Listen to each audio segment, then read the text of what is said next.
दुबे जी, ये प्रश्न तो लोक जीवन में उठता ही है।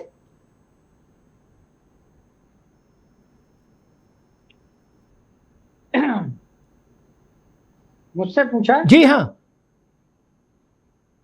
देखिए अग्निहोत्री साहब, जी पुराने मुद्दे उठाएंगे तो बड़ा लंबी दूर तक मामला जाएगा।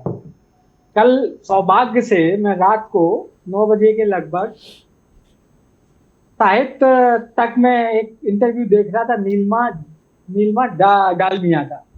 तो उन्होंने एक बुक लिखी है, आर के डालमिया, फादर डियरेस्ट। उन्होंने, जो ऑन कैमरा की बात बोल रहा हूँ, ये मैं उसकी बात नहीं बोल रहा हूँ। जी।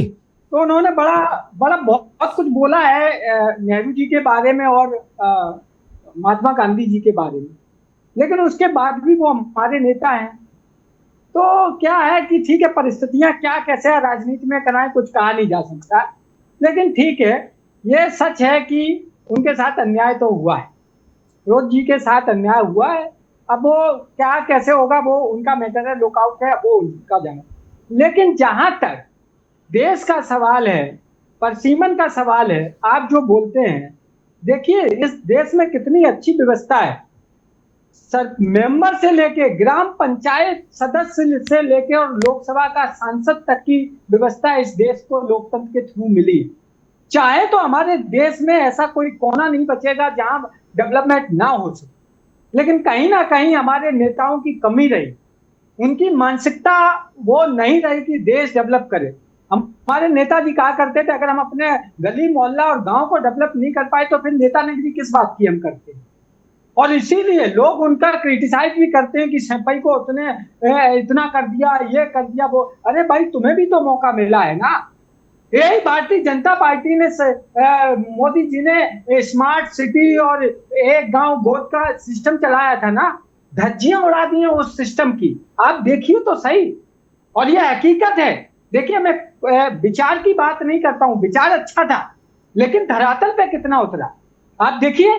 अगर एक एक सांसद, एक एक विधायक और एक एक जिला पंचायत अध्यक्ष इस मामले में अगर आ जाए कि एक एक गांव वो ले ले, तो हिंदुस्तान का हर गांव, मैं ज्यादा बड़ी बात नहीं करता हूं, लेकिन 5 साल के समय पीरियड में ऐसा नहीं बचेगा कि वहां चलने की पगडंडी ना मिले, या पानी की अव्यवस्था हो, या उनका अस्पताल नहीं हो। लेकिन दुर्भाग्य इस देश का कि हमारे जितने भी नेता आए, उन्होंने सिर्फ अपनी जेबें भरने का काम किया। और जेबें भरने से उन्हें, जैसा आपने बोला कि वो वहां नहीं जा सकता है, इसकी जरूरत नहीं है कि सांसद वहां जाए, किसी का मर गया चला जाए। अरे क्या जरूरत है, नीचे इतना पूरा चैनल बना के रखा है, उसको जब मिले तब जाए। लेकिन वो तब भी नहीं जाना चाहता। सांसद बन जाता तो अपने आप को सेंसा समझने लगता है, विधायक बन जाता सेंसा समझने लगता है, कॉर्पोरेटर बनता है तो साला चप्पल चटकाने वाला होता है, कॉर्पोरेटर बन जाता है तो 400 करोड़ की प्रॉपर्टी का मालिक हो जाता है। ये जो कल्चर है, ठीक कह रहे हैं। जब तक ये कल्चर नहीं सुधरेगा तब तक हमारा देश नहीं सुधरेगा, चाहे पश्चिमन ले आओ या उसका बाप ले आओ। बात दुबे जी ने बिल्कुल प्रैक्टिकल बात कही, और जनता इसी बात को बार बार कहती है, अपना आक्रोश व्यक्त करती है। हमने बताया ना कि जिन लोगों को हमने साइकिल पर चूहा मार दवा बेचते देखा, वो नहीं होता माई लाउड स्पीकर छोटा वाला साइकिल वैसे, उसके साथ हैं, मजाक नहीं कर रहा हूं, ऐसा नहीं कि मजाक समझो, बस नाम यहां नहीं लूंगा नहीं तो फिर रिश्ता बहुत ही खराब हो जाता है। वो 10,000 करोड़ से ऊपर के आदमी है आज, और पेशा क्या है? समाज सेवा। मैं आज तक ये नहीं जान पाया ऐसा कौन सा मंत्र है समाज सेवा में जिसमें आदमी 10,000 करोड़ का सीधे हो रहा है। मैं आज तक लक्ष्मी मंत्र सीख ही नहीं पाया। वो जो साइकिल जिनको नसीब में नहीं थी राज भाई, वो ऐसे जहाज अब खरीद लिए जैसे हम आप 3-4 लड़के हों तो चारों के लिए एक एक साइकिल ले दें, क्या पैसा उधार लेके। बोले 4 थे, चारों के लिए अलग अलग जहाज ले दिया। झगड़ा ना करो यार, हमारी जान ना खाओ। हम ससुर 4 जहाज ले दिए, हमने जाओ मौज लो, क्या। और पेशा क्या लिखा फार्म में? समाज सेवा। इसका कौन परसीमन इलाज कर पाएगा ये बताओ। ठीक कह रहे हैं दुबे जी, सारे परसीमन इस जंतर मंतर के आगे फेल है। इससे बड़ा जंतर मंतर है कोई?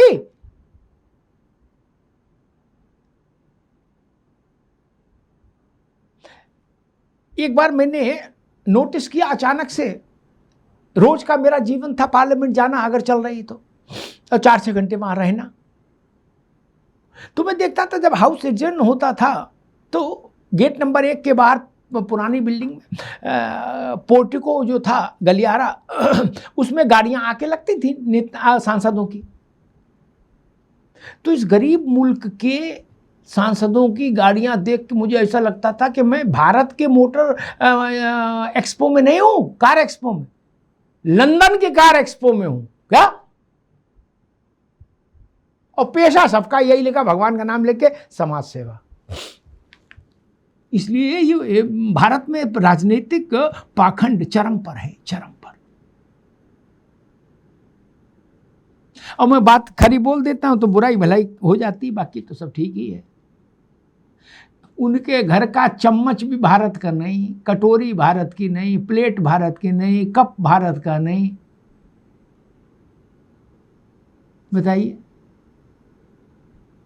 एक बार मैंने शायद किस्सा बताया था कि एक बड़े नेता थे। ये भारत में सारे नेता धरतीपुत्र ही होते हैं, ये तो आप जानते हो राज भाई। क्या जिन्होंने धरती पांव नहीं उतारा वो भी कहते धरतीपुत्र हैं।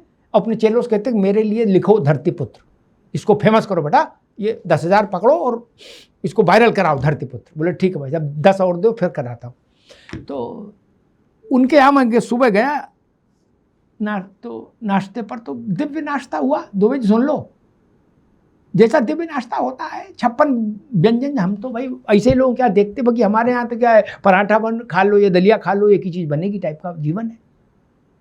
तो उन्हें ब्रेड ही खा लो नमकीन के साथ। दिव्य नाश्ता हो गया, फिर उन्हीं गाड़ी में बैठे, उन्होंने कहा यार ऑफिस चलना पार्टी। क्या आ गए। ऑफिस में गरीब गुरबा था राज भाई, ऑफिस में गरीब गुरबा था जो ये मानता है कि नेताजी संघर्ष कर रहे हैं और ये संघर्ष का ही अवतार है। उसको पता नहीं कि नेताजी अपना बिल्कुल है विदेशी फल खा खू के बिल्कुल हैं, ड्राई फ्रूट्स वगैरह सब आनंद है। वहां उन्होंने गुड़, सफेद मक्खन और बाजरे की रोटी खाई है। क्या हमसे बोले आप भी लो। मैंने ना भाई साहब मैं तो इतना खा लिया, आप कैसे खा सकता हूं। वो मत बोलो, ना खाओ लेकिन निबंध बताओ खा चुके हैं। क्या क्योंकि लोगों को मैसेज देना है कि देखो आहा बाजरे की रोटी, आहा इनके पिताजी भी बाजरे की रोटी खाते थे, इनके चाचा जी भी बाजरे की रोटी खाते थे, इनके फूफा जी भी बाजरे की रोटी खाते थे, और जिंदाबाद का नारा लग गया। क्या जिस देश में इतनी नौटंकी हो उस देश को तो राम जी के अलावा कौन चलाएगा। खैर चलिए छोड़िए, विषय बदल जाएगा। अनंत अमित जी, फिर हम वहीं पर आते हैं। लोग कह रहे हैं बहुमत का आंकड़ा हो गया, ऐसा आपकी पार्टी से जुड़े और सरकार से जुड़े सूत्र दावा कर रहे हैं। दुबे जी भी उस बात को डिटो कर रहे हैं, वो कह रहे 6 रह गए हैं, मतलब हो ही गया। ठीक है ना। जब हो ही गया तब पर्देदारी किस बात की है। ऊंट की चोरी निहरे निहरे तो होगी नहीं कि चुपचाप गलियारे में बिल पास हो जाएगा, ऐसा तो संभव नहीं। फिर जब हो गया, व्यवस्था आपकी हो गई, तो फिर कोई रूठे कोई छूटे।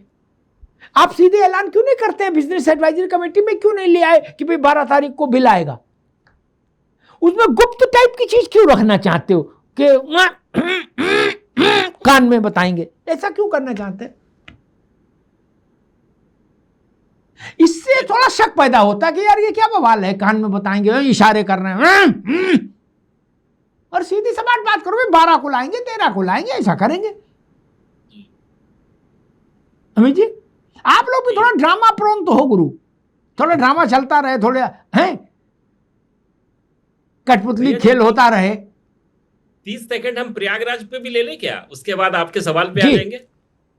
नहीं, आप तो उस पर जरूरी बोलोगे, आप क्यों नहीं बोलोगे जी? भैया, पहले का इलाहाबाद, आज का प्रयागराज। कल पूरा प्रयागराज गूंज रहा था। महरूम पूर्व सांसद, इस देश के पहले प्रधानमंत्री जवाहरलाल नेहरू जी के दामाद, स्वर्गीय श्रीमती इंदिरा गांधी के पति, स्वर्गीय श्री राजीव गांधी जी के पिताजी, इन लोग की श्री राहुल गांधी जी के दादाजी का कब्र कल गूंज रहा था। कह रहा था कि पोता आजा, एक फूल तो चढ़ा जा। लेकिन माननीय राहुल गांधी जी उस कब्र पर नहीं गए, लेकिन भारतीय जनता पार्टी ने उनके सम्मान में पिछड़ा वर्ग के अध्यक्ष, उसके साथ पाल साहब, सिद्धनाथ सिंह, तमाम लोग गए और वहां पे फूलमाला चढ़ाने का काम हमारे लोगों ने किया। पहली बात। दूसरी बात, आपके सवाल पे आ जाते हैं। जब पिछली लोकसभा के सदन में, जब सदन के पटल पे जब ये विधेयक गिरा 33% आरक्षण के साथ, 131वें संशोधन के साथ, तभी सरकार ने यह तय कर लिया था कि जब भी हम आएंगे पूरी तैयारी के साथ आएंगे। और हमें लगता है भैया जी वो तैयारी एकदम अंतिम पादान पर है और हमें पूर्ण विश्वास है कि बहुत जल्दी यह बिल आएगा और पूर्ण बहुमत के साथ, 2/3 बहुमत के साथ यह सफल भी होगा। और ये मुझे लगता है कि कल तक इसके परिणाम आने चाहिए और कहीं से कोई भी इफ एंड बट वाली बात नहीं है, कहीं चोरी छुपके वाली बात नहीं है। क्योंकि सदन के पटल पर आएगा तो पूरा देश और दुनिया देखेगा। क्योंकि हम पिछले बार हम जिस तरीके से सदन के पटल पे आने के बावजूद 298 वोट से आए थे, हम गिर गई थी वो, लेकिन इस बार जो आएगा वो पूर्ण तैयारी के साथ आएगा। और हम जब तैयारी के साथ आते हैं तो तैयारी सफल होगी, ये पूरे दावे के साथ मैं आपको कह रहा हूं। क्योंकि ये देश की डिमांड है, जैसा कि आपने कहा, और निश्चित तौर पे इस देश में परिसीमन होना चाहिए। दुबे जी, वो दूध से जले हैं, छाछ फूक फूक के पिएंगे, ध्यान रखना। क्या कह रहे थे दुबे जी, जल्दी से? ये कह रहा हूं कि ये मैंने, आपको याद होगा शायद, आपके ही चैनल पे मैंने बोला था धर्मेंद्र प्रधान का इस्तीफा 2 दिन में होगा, हुआ था ना। और आज मैं फिर कह रहा हूं कि आप देख लेना 15 अगस्त को प्रधानमंत्री जी इसकी बाय बाय लूटते हुए दिखाई देंगे। मतलब ठीक है, तो व्यवस्था हो गई 15 अगस्त में, तो आई गया। हाँ, परसिमन ठीक। राज बाबू चाहता हूं मैं, मुझे आज अमित आनंद से पूछनी है, आप अपने दादा का श्राद्ध मनाते और तिथि कौन सी पड़ी थी? मनाते, वो कह रहे मनाते हैं ना, परदादा का भी मनाते हैं। कौन सी तिथि में श्राद्ध पड़ा था? पता कर लूंगा, ये मत समझना। डेट ऑफ बर्थ मांग लूंगा, मौत की मांग लूंगा। हमारी माँ का प्रथम तिथि, हम सबका मनाते हैं। अरे भैया जी, आपसे पूछा आपने अपने दादा का श्राद्ध कौन सी तिथि को मनाया? भैया जी भाई इतना बता दो। चिंता करिए, हम तो अगर आप कहिएगा तो आपका भी याद रखेंगे हम। चलो ठीक है, कर लेना। मैं ब्राह्मण हूँ, यहाँ शराब दे दूंगा, सावन का महीना सड़ जाओगे। क्षत्रिय है तो ब्राह्मण का तो हम पागल कुत्ते की तरह घूमोगे अगर शराब दे दिया। क्षत्रिय तो ब्राह्मण हूँ, सोच समझ के बोलना।